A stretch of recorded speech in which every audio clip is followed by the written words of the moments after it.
Hi everyone, welcome to the final webinar on character and moral education, the third element of what we call pro-social human development.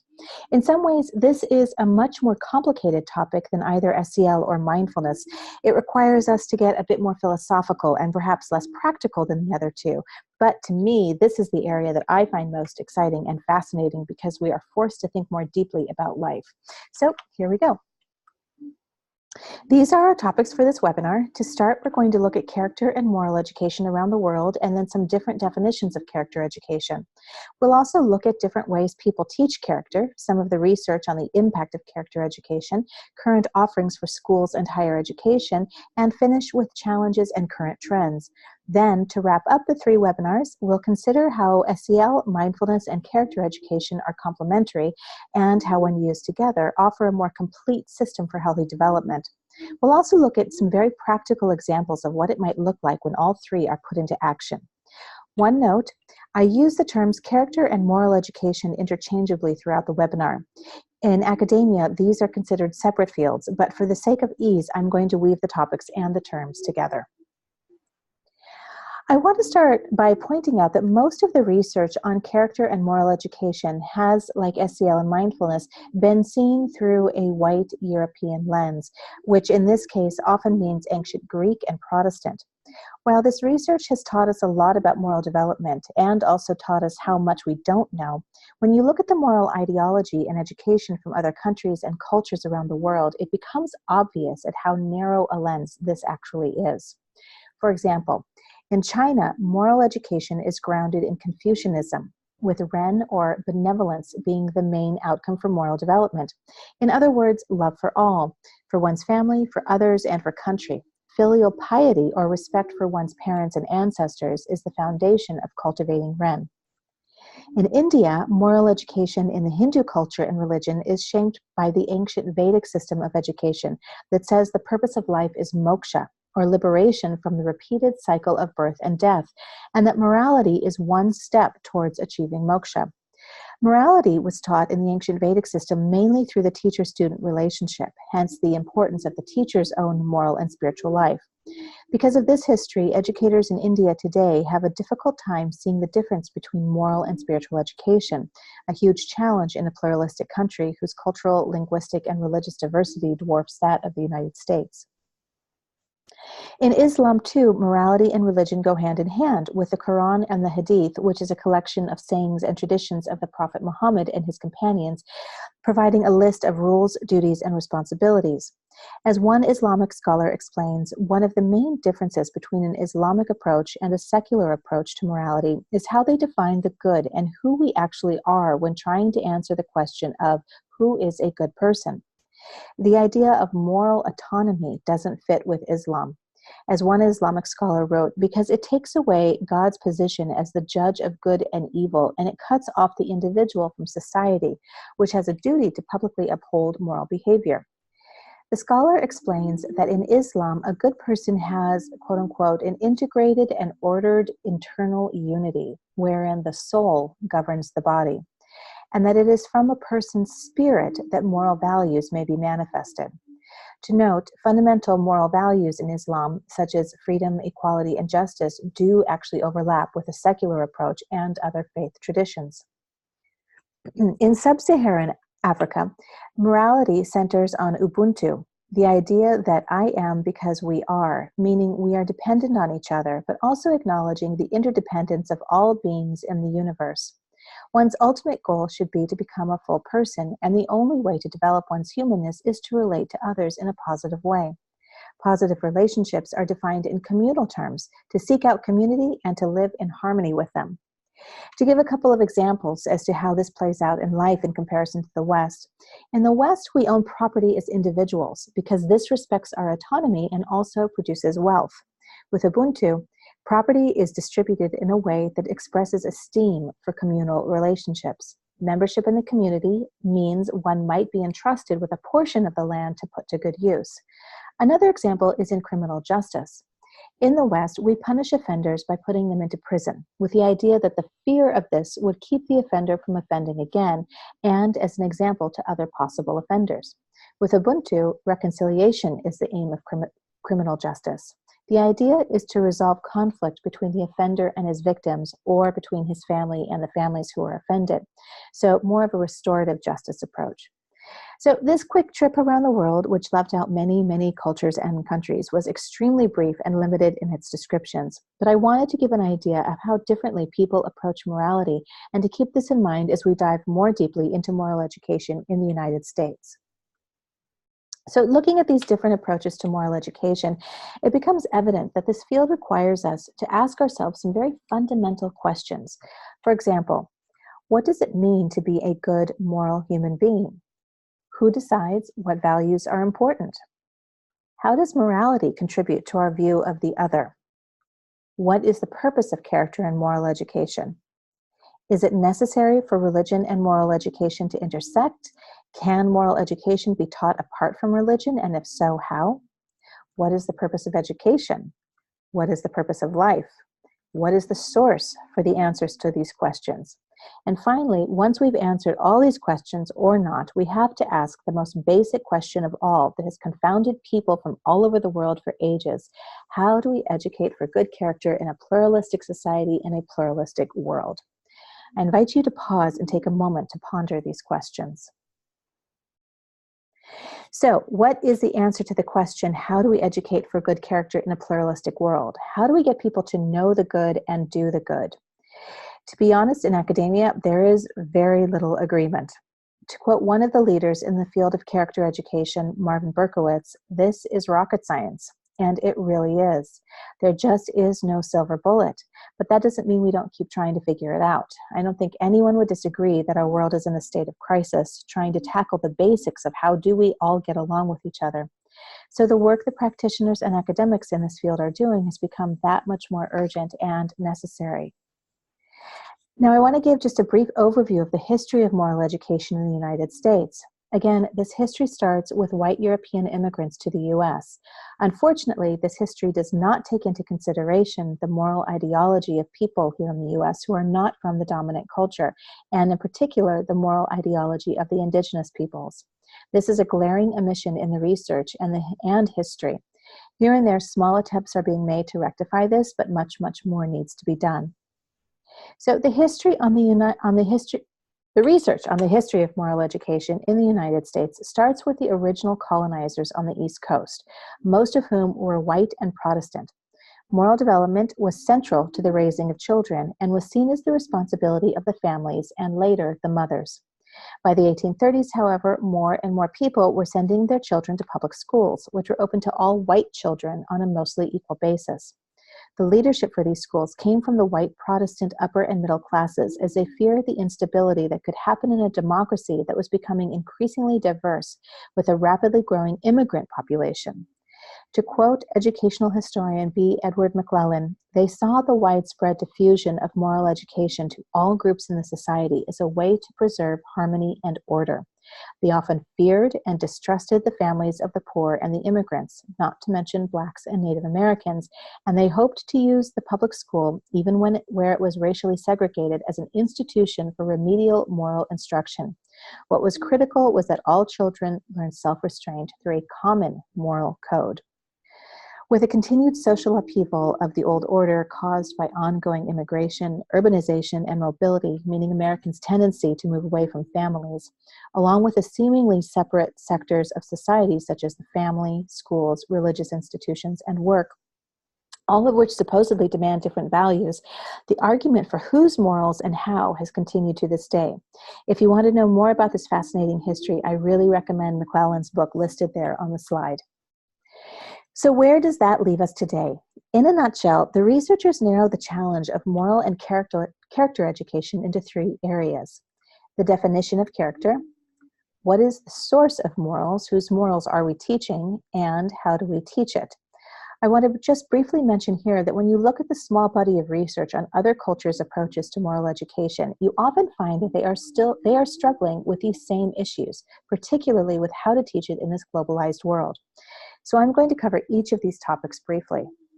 Starting with the definition of character. Very simply, there is no agreement among the researchers. However, the definitions have evolved from the great ancient Greeks, namely Plato and Aristotle. In very simple terms, Plato believed that a person who knows what is good will therefore do it. No one would willingly act immorally, and if they did, it was only because they didn't have the knowledge of what is good. Aristotle, on the other hand, believed that a person becomes good by learning first what it is to do good. A person may be able to think about what is good without having the disposition to do good. So how do you go from knowing the good to actually doing the good? We can see hints of the Greeks in this sampling of modern definitions. For example, Wynne and Ryan defined character as good traits that are on regular display. Berkowitz and colleagues define character as the set of psychological characteristics that motivate and enable one to function as a moral agent, to perform optimally, to effectively pursue knowledge and intellectual flourishing, and to be an effective member of society. Finally, Narvaez and Lapsley write, one's character is an indelible mark of consistency and predictability. It denotes enduring dispositional tendencies and behavior. It points to something deeply rooted in personality, to its organizing principle that integrates behavior, attitudes, and values. So just in these three definitions, you can see how our understanding of character is evolving. The first assumes both knowing and doing the good, whereas the next two start to acknowledge the complexity of character, including how character is related to our psychological makeup. What these definitions point out is that no one really agrees on what character is or where the motivation to act morally comes from. Another area of uncertainty is the source of morals, or whose morals do we teach? This is particularly critical in pluralistic societies where people come from many different cultures and religions. Is the source of morality religious or secular or both? If it's religious, then whose religion? One attempt at making a list of universal virtues came from two of the founders of the positive psychology field, Martin Seligman and Chris Peterson. They combed through ancient spiritual and wisdom traditions and the work of great philosophers to see if there was a coherent set of virtues that might emerge. They found that there were 6 core virtues: courage, justice, humanity, temperance, wisdom, and transcendence. These broad categories then could be broken down into lists of discrete virtues. The table on the slide shows the 24 what they call character strengths. These strengths have been associated with a range of positive outcomes in adolescence, including increased mental health and well-being and reduction of substance use, alcohol abuse, smoking, and violence. The question of source is often seen as a traditional versus progressive point of view as well. In the traditional approach, the emphasis is on a list of virtues to be taught, such as honesty, caring, fairness, responsibility, and respect. The purpose of moral education is usually private virtue and personal conduct. In the progressive approach, there is no list of virtues to be taught. Instead, the emphasis is on the ability to make moral judgments and developing an ethical sensitivity to the demands of a changing society. The purpose is more civic and political rather than personal. The traditional versus progressive approach can also be seen in how character education is taught. The traditional approach relies on direct methods of instruction. For example, specific virtues are identified, taught about in a didactic way, often through stories. The progressive approach emphasizes the construction of moral meaning through democratic processes, cooperative learning, and moral discussion.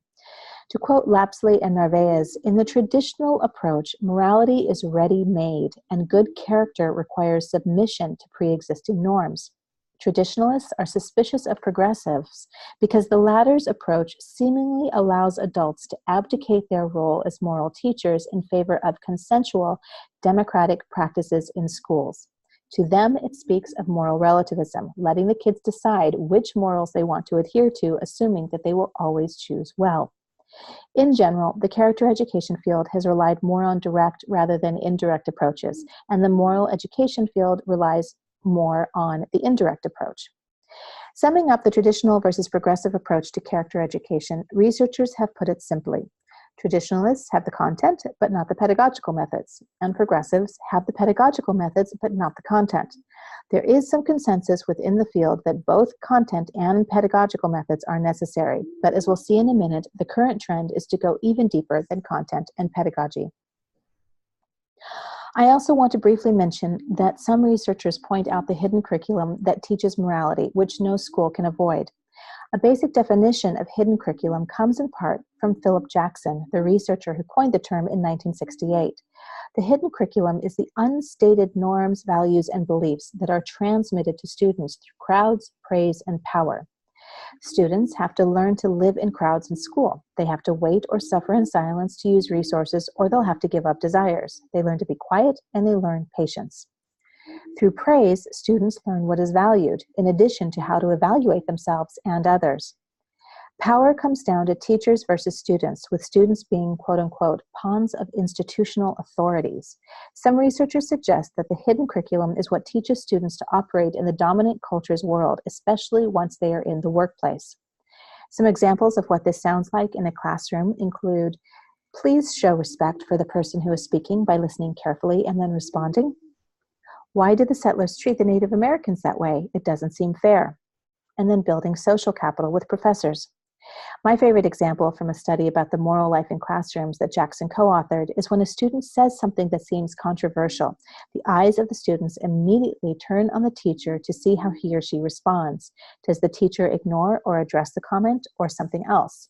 That is a lot of power in the hands of the teacher, whether he or she knows it or not, because it's setting up power dynamics with figures of authority for the future. One particularly fascinating study of the hidden curriculum in a variety of U.S. high schools, such as public, charter, elite, private, religious, and progressive, is captured in the recently published book, The Content of Their Character. We'll talk more about this at the Institute. So we've just covered the basics of the philosophical background of Western character and moral education. It's a lot to think about, but it's critical to have this background and understanding as education struggles with how and if to teach morality and character. Now I'm going to briefly review some of the current offerings in the character education field. The first is some character researchers have divided character into 4 categories: intellectual, moral, civic, and performance. To give an example of the implications of this, focusing on just moral character and performance character, both are necessary. Moral character without performance character makes it very difficult to be kind and compassionate. You need the inner strength of performance character to be compassionate when it's difficult. Think of what it takes to stand up in the face of bullying or some other kind of moral transgression. But then performance character without moral character is just downright scary. Without getting too political, I'm sure that many of today's politicians, world leaders, and corporate CEOs have an awful lot of performance character but lack the moral character, hence part of the reason for the mess we're in today. Scott Sider from Boston University did a study of 3 schools that focused on cultivating either moral or performance character. He found that each had different outcomes. The school that focused on moral development showed greater academic integrity, whereas the 2 that focused on performance character demonstrated higher levels of perseverance and community connectedness. The last thing I want to point out here is the middle box that lists practical wisdom, which is essentially knowing how and when to use the virtues.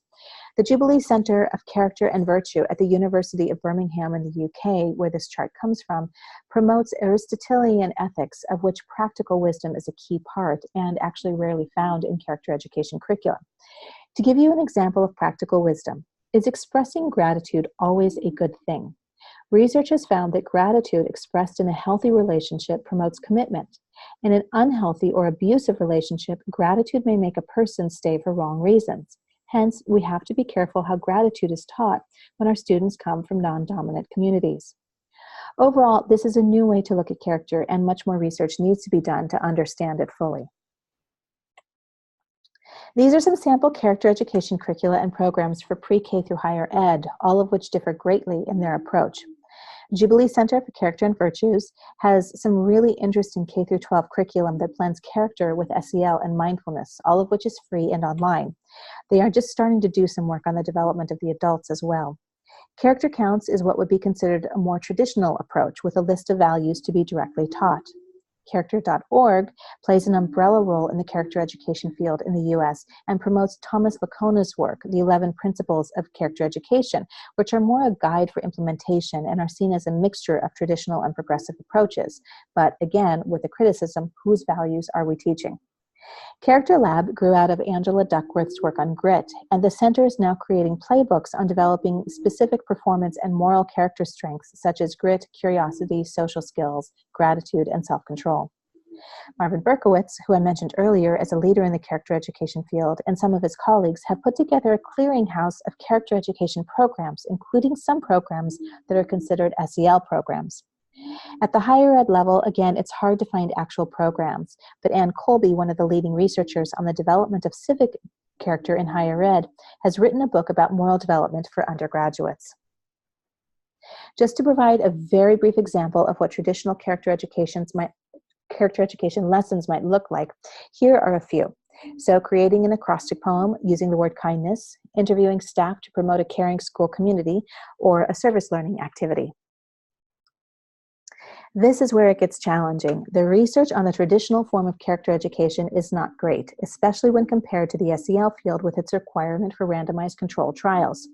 There is some push and pull between the SEL and character education field, with some experts in each claiming to be the umbrella term for the other. So sometimes you'll see character researchers saying that character education programs do work, but oftentimes they're referring to SEL programs. Case in point, in a 2007 overview of the research, Berkowitz and Beer included studies from the different areas listed on the slide, including SEL, demonstrating that character education was effective. Character education researchers have called for less strict requirements, such as not having to do a randomized control trial to be seen as valid, especially given the complex nature of character development. In any case, measuring impact has been one of the main weaknesses of the traditional character education field. So, where do character and moral education go from here? First, character psychology. Researchers are starting to use our understanding of biological, neurological, emotional, motivational, and other systems to go deeper into the whys and hows of moral development. For example, looking at aspects such as how we develop a conscience, or how our attachment style, meaning our working model of relationships that developed through our relationship with caregivers, how this may affect our moral development, or how the strength of our moral identity may determine our willingness to act morally. One of the most interesting new fields of research is called moral disengagement, or why people choose to not act morally when they actually know what the moral thing to do is. We're going to look more closely at many of these areas at the Institute. Another new trend is the science of purpose, which translates to meaningful long-term goals that allows one to contribute to the broader world. Some researchers are suggesting that a sense of purpose may serve as a motivational tool for moral action. We'll cover more of this at the Institute as well. There is always an ongoing debate over whose values, whose virtues, whose ethics. I don't think that debate will end anytime soon. And then Scott Sider, who I mentioned earlier, is doing some very interesting research around the development of critical consciousness and character. The term critical consciousness comes from Paulo Freire's work, and in a nutshell, it's the ability to engage in reflection and action upon the world in order to transform it. Sider has looked at developing critical consciousness with students of color in progressive and no excuses urban high schools. He's also researched privileged groups of students with some interesting outcomes. In one study, he found that mainly white privileged high school students who took a class on social justice actually decreased in their support for educational equity between wealthy and poor communities because of the fear that they may one day become poor or homeless. Another study of mainly white privileged high school students who had taken a course on social justice and literature found that while students may have increased their knowledge of situational factors such as low wages, job shortages, racism, lack of affordable housing, poor educational opportunities, etc., that can contribute to poverty and homelessness, overall, the students continue to justify that the existing opportunity structure in the U.S. is legitimate and inevitable. So there is some work to be done. Finally, another trend is the integration of SEL, character education, and mindfulness, and this is what we're attempting to do at the GGSC. I'll talk more about this in a moment. So now, after watching or reading the webinars on SEL, mindfulness, and character education, how do these all fit together? First, I want to show you a model that the GGSC education program created to illustrate our view of education. Looking at this model, if the educational process is a tree, then SEL, mindfulness, and character education and a few other constructs form the roots of the educational process. We believe that education has to be grounded in human development and hopefully pro-social human development. The roots form the trunk, which is well-being of the student, and a pro-social mindset, meaning education is not just about the development of the individual, but also about the individual's capacity and motivation to contribute to the greater good of the world. Then we get into the actual academic content. The branches are the subject areas, such as science, language arts, math, The twigs are the individual topics in the subjects, such as chemistry and physics, and finally, the leaves are the individual lessons. Traditionally, education has focused on the leaves, but we're advocating for the development of the roots. Feel free to push pause if you'd like to take a closer look at this model. Next, this science of prosocial human development needs to be woven into the DNA of schools, such as the areas listed here. We're so good at looking at education through an academic success lens. Now we need to look at it through a prosocial lens, and this is what Castle and the 11 Principles of Character Education and other groups are doing as well. And this is what we're covering at the Institute. So then, how do these three areas fit together to form what we call prosocial human development? We thought a Venn diagram would illustrate this best. To start, character education gives the framework of what it means to be a good person. But in order to display good character, you need the social and emotional skills to do so. However, sometimes it can be hard in a difficult moment for students or any of us to use SEL skills. That's where mindfulness comes in. For example, mindfulness can help us become aware of the signals our body is giving us that tell us something is not right. This can help us to pause before reacting, allowing us to use our SEL skills and thus uphold our moral identity. To show what this looks like in action, I've put together a few scenarios. In the first one, Mia is working on a group project and notices that a friend of hers is cheating by copying the work of another group, which could ultimately affect the outcome for the whole group. The practice of mindfulness helps her to notice that her fists are clenching and her heart is pounding. But rather than lash out, she pauses, takes a deep breath, and uses her conflict resolution skills to talk to her friends.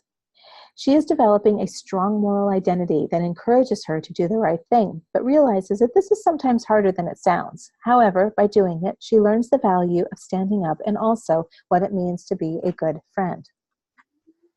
In the second example, in a lesson on ratios and healthcare costs, Daryl's math teacher engages the students in a discussion about whether the government is responsible for providing healthcare for its citizens. For Daryl, he's learned mindfulness and contemplative practice in a way that allows him to bring his whole self into the classroom. This has helped him to recognize deeply entrenched power structures. He uses SEL skills such as active listening to engage in respectful and honest dialogue with his classmates. He also is developing his ability to consider ethical dilemmas. John is a new first-grade white teacher who is struggling with the demands of teaching, along with understanding his culturally and economically diverse, quote-unquote, squirrely students, or at least what he perceives as squirrely. Mindfulness has taught him to take a deep breath, to center himself before he responds to a student who, in his mind, has once again not followed instructions. SEL, though, has taught him to wonder whether he is making assumptions about his students and to question those assumptions. Motivating him to practice mindfulness and SEL as an educator is his desire to be a warm but demanding teacher dedicated to social justice. And finally, Amira has just become the principal of a high school. She is inheriting some bitter rivalries among a few teachers. Her practice of mindfulness helps her to realize that the angry emotions of her staff members are not hers. Through SEL, she uses opening and closing rituals at staff meetings to build trust among her staff, making it safe for them to express ideas, take risks, and voice concerns. However, she realizes through her study of moral ideologies that much of her staff rivalry may come from their different outlooks on life and on education. These examples may seem overwhelming, but over time, seeing education through this lens becomes automatic. One example of this comes from a principal whose teachers implemented the Random Acts of Kindness curriculum. He told me that after a couple of years, they threw the curriculum out because they no longer needed it. They understood how to encourage kindness without the help of set lessons. So I'd like to end this webinar where we began, considering moral traditions around the world, only this time in a spirit of unity by bringing together the East and the West. John Dewey, the well-known education philosopher and reformer in the United States, wrote, "The ground of democratic ideas and practices is faith in the potentialities of individuals, faith in the capacity for positive developments if proper conditions are provided." His contemporary in India, Rabindranath Tagore, Nobel Prize-winning poet and founder of the famous Shantiniketan school, whose ideas about education continue to influence Indian education to this day, wrote, "In short, the aim of our education is that students should, in the fullest sense, be true to their humanity, and in their thoughts, feelings, and behavior express this truth." So, with these beautiful ideas on the purpose and potential of education, we have come to the end of our webinar series. I cannot thank you enough for listening and or for reading. We hope they gave a good grounding in all three fields, and we look very forward to taking this work even deeper with you at the Institute. Take care, and we'll see you soon.